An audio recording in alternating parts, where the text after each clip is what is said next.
This is a global crime mystery file. The night power changed hands. While the world celebrated, new laws took effect, numbers shifted, and power moved, not on the news, but in silence. If you're drawn to mysteries beneath public events, subscribe, like, and share so you never miss a file. Lagos never slept. Day and night blurred until work learned to masquerade as leisure. Zuri Nakamura returned to Lagos only days after her father's funeral. The new year had barely begun, and already it felt spent. Years earlier, her mother had died. Her father had kept the family together until his final breath. Ren, her twin brother, and now her only kin, remained in Tokyo, bound by the formal gravity of Japanese mourning rites. Zuri came home to take charge of the charitable foundations her mother had built, continuing the work her father had led as CEO.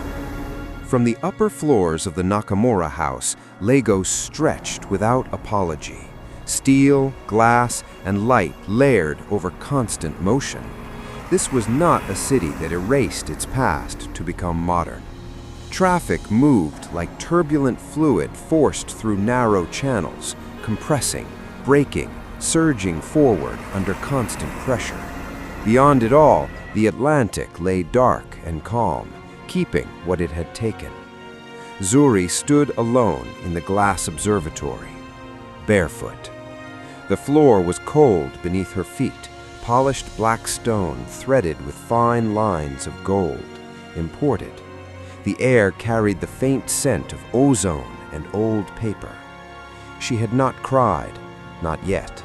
Grief had arrived differently, undramatic, disciplined. It sat behind her eyes like a pressure shift, quiet, relentless, waiting for release. This room had been her mother's. Dr. Amina Nakamura believed important decisions should never be made at ground level.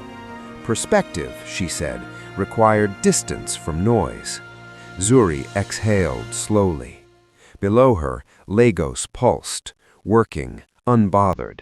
Above her, the ceiling dissolved into open darkness.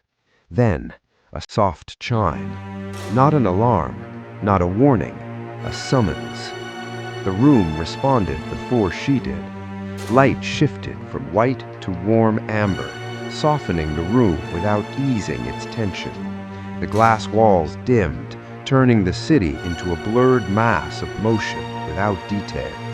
A voice spoke, calm, female, unmistakably her. "Hello, my girl." Her spine stiffened. She had not heard her mother's voice in years. "Good evening, Mother," Zuri said. Light gathered at the center of the room.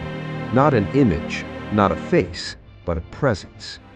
Dr. Amina Nakamura had never trusted sentiment. "If you are hearing this," the voice said, "then I am no longer alive, and neither is your father." A pause followed. "You have inherited something more valuable than money, something I protected until you were ready." Zuri swallowed. Her fingers curled slowly to her side. "Until tonight," Amina continued, "your ignorance was protection. That protection ends now." Thin gold lines spread outward in precise patterns, intersecting and resolving into symbols Zuri did not consciously recognize. "You and your brother now control assets in 17 jurisdictions," Amina said, "some of which no longer exist on public records." Maps unfolded. Zuri's breath caught, but not from awe. Her parents had not built companies. They had built a financial safety net, quiet, redundant, and difficult to dismantle. If governments were ever to fail, these systems must remain. Power should never be lost, only change hands. Zuri stepped forward. "Why didn't you tell us?" she asked, her voice steady despite the weight pressing against her chest. The voice softened just enough to acknowledge the emotion beneath her control, a pause, because someone was always listening. The light dimmed further. One symbol hovered now, unlabeled, deliberately. Zuri narrowed her eyes. Who else knows? The answer came instantly. More than you want, fewer than you fear. Then, Zuri tilted her head slightly. A final interface appeared. Then the projection faded. Darkness returned. Zuri did not move. Then, slowly, she pressed her palm to the glowing surface. The system did not authenticate her by face, fingerprint, or scan. It accepted her because her reasoning aligned with the principles it was built to protect. That was why the response was immediate. Not recognition, compatibility. That was what made it dangerous. The system would not obey everyone equally. It would become something different depending on who understood it. Somewhere else, above the noise of cities and beneath the theater of governments, an unseen observer registered the activation without comment, logged it. Zuri Nakamura, and the city below continued, unawares. Tokyo did not grieve. It reorganized. From the upper floors of Nakamura Holdings' private residence, the city moved with mechanical precision. Clean lines, controlled light. Policies shifted, markets adjusted, administrations rotated, yet the city remained informed at every level. Even mourning had its protocol here. Ren Nakamura stood by the window, suit jacket still on, tie loosened but not removed. Earlier he had cried, privately, almost on schedule. Sentiment was a liability in this house. Now it was folded away, compartmentalized, inaccessible, exactly where it belonged. A soft tone sounded behind him. Access request approved, the system announced. He did not turn. He already knew. The wall beside him shifted, panels sliding apart silently. A hidden terminal emerged, stark, severe, devoid of warmth or ceremony. Just data. Then his mother's voice filled the room, identical words delivered in the same measured cadence. If you are hearing this, then I am no longer alive. Ren listened without interruption. No questions, no reaction. Maps, assets, jurisdictions. The system activated, and he stepped closer. His eyes scanned rapidly. Some data streams were tied to administrations that no longer existed, still live, still updating, long after their flags had been lowered. 17 jurisdictions, unregistered corridors. This was not excessive. It was designed. She had anticipated turnover. If you are listening to this, Dr. Amina Nakamura's voice continued, then at least one government has already changed hands. Ren's focus narrowed. The displays resolved into terrain. He read them like front lines, policy drafts crossing before declaration, budgets forced to redeploy mid-cycle, security shifting ahead of public calls. The system did not pause at borders.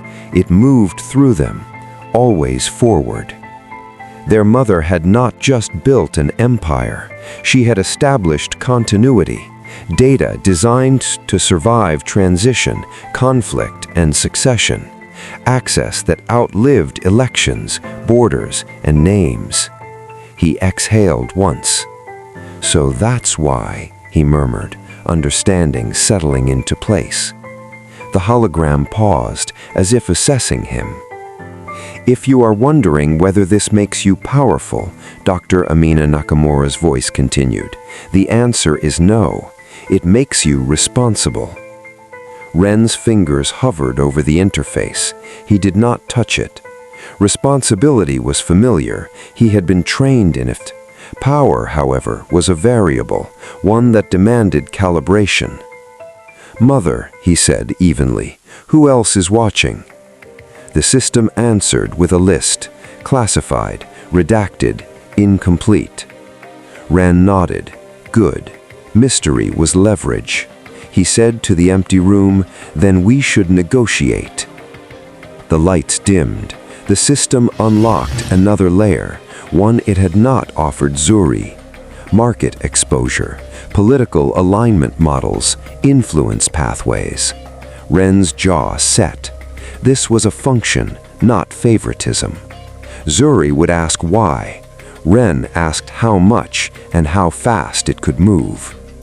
He placed his palm on the interface. The system hesitated, then accepted him. Biometric confirmation flashed blue. Deep within the architecture, a flag was raised. Behavioral divergence detected. Ren straightened his cuffs. "Begin asset stabilization," he ordered, already anticipating resistance. The system complied instantly. Capital shifted. Holdings rebalanced. Silent ripples spread across continents. This file doesn't end here. More truths to be uncovered. Subscribe, like, and share for the next release.